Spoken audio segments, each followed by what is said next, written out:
নমস্কার বন্ধুরা, সুপর্ণার রান্নাঘরের আরও একটি নতুন রেসিপিতে আপনাদের সবাইকে স্বাগত জানাই। আজ আমি আপনাদের সাথে শেয়ার করব খুবই সিম্পলভাবে তৈরি একটি ধোসার রেসিপি, যেটা আপনারা খুবই সহজে বাড়িতে তৈরি করে নিতে পারবেন। চাল ডাল ভেজানোর ঝামেলা ছাড়াই খুব ঝটপট এই ক্রিস্পি ধোসা তৈরি হয়ে যাবে। আর তার সাথেই আমি শেয়ার করব নারকেলের চাটনির রেসিপি। তাহলে চলুন আজকের রেসিপিটি দেখে নেওয়া যাক। ধোসা বানানোর জন্য আমি নিয়েছি 1 কাপ পরিমাণ সুজি। আমি একটু মোটা দানার সুজি নিয়েছি, তবে যে কোনো রকম সুজি ব্যবহার করা যেতে পারে। 1 কাপ সুজির একটা পাউডার আমি তৈরি করে নিয়েছি। এখন ধোসার ব্যাটারটা তৈরি করব, তার জন্য একটা বড় বাটির মধ্যে সুজির পাউডারটা নিয়ে নিলাম। যে পরিমাণ সুজি নিয়েছি ঠিক সেই পরিমাণই টক দই আমি নিয়ে নিলাম। 1 কাপ সুজির জন্য 1 কাপ টক দই। আর নিচ্ছি 2 চামচ পরিমাণ গমের আটা, আর 2 চামচ পরিমাণ নিয়েছি চালের গুঁড়ো। এরপর সামান্য নুন দিয়ে নিলাম, ভালো করে মিশিয়ে নেব। 2 চামচ পরিমাণ তেল আমি উষ্ণ গরম করে নিয়েছি, এখন তেলটাও দিয়ে দিলাম। তেলটাকেও একটু মিশিয়ে নিলাম। ব্যাটারটা তৈরি করার জন্য আমি 1 কাপ পরিমাণ জল নিয়েছি। এখন অল্প অল্প করে জল দিয়ে ভালো করে ব্যাটারটাকে তৈরি করে নেব। জলটা কিন্তু কোনো রকম গরম নয়, একদম নর্মাল টেম্পারেচারে রাখা জল। এখন ভালো করে ব্যাটারটাকে তৈরি করে নেব, যেন ভেতরে কোনো রকম দলা না থাকে। এখন 10 থেকে 15 মিনিটের জন্য ঢেকে আমি রেস্টে রাখবো। যেহেতু সুজি, তাই একটু রেখে দিলাম। এখন নারকেলের চাটনিটা বানিয়ে নেব। তার জন্য একটা মিডিয়াম সাইজের নারকেলের অর্ধেক নারকেল আমি নিয়েছি, আর ছোট ছোট করে টুকরো করে নিয়েছি। এখন মিক্সিং জারের মধ্যে নিয়ে নিলাম। 2টো কাঁচা লঙ্কা নিয়েছি, আর কিছুটা আদা কুচি, কিছুটা ধনেপাতা। এখন স্বাদ অনুসারে নুন দিয়ে দিলাম। এরপর পরিমাণ মতো জল দিয়ে নিলাম। এখন মিক্সিতে পেস্ট করে নেব। নারকেলের চাটনি তৈরি করতে একদমই কম সময় লাগে।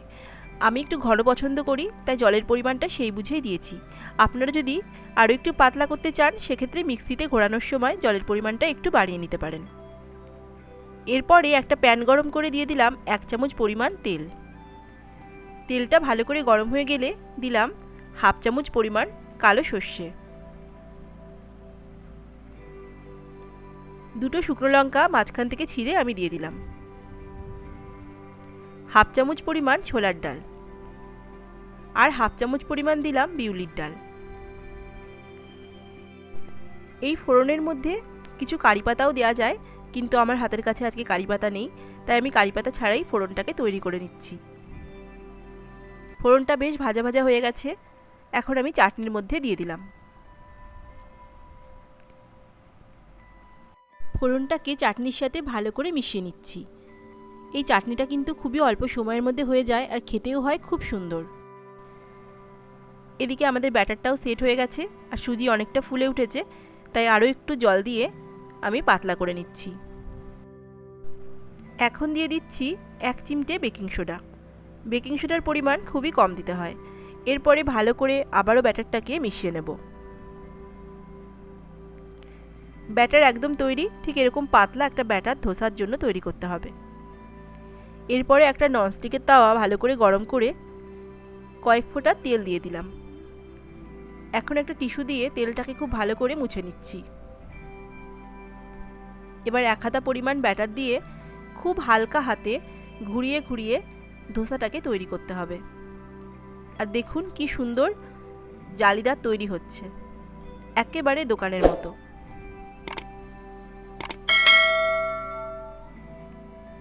এরপর ওপরটা যখন অনেকটা শুকিয়ে আসবে, তখন ওপর দিয়ে খুবই সামান্য একটু তেল দিয়ে দিলাম। গ্যাসের ফ্লেমটা এখন হাই করা রয়েছে, আর খুবই চটজলদি ওপরে এরকম ব্রাউন একটা কালার ভেসে উঠবে। আর ওপরটাও শুকিয়ে এসছে। এরকম ব্রাউন কালার যখনই চলে আসবে, তখন বুঝতে হবে ধোসাটা একদমই তৈরি। চাল ডাল ভেজানোর ঝামেলা ছাড়াই খুবই অল্প সময়ের মধ্যে এইভাবে সুজি দিয়ে ক্রিস্পি ধোসা বাড়িতে তৈরি করে নিন আর নারকেলের চাটনি দিয়ে সার্ভ করুন।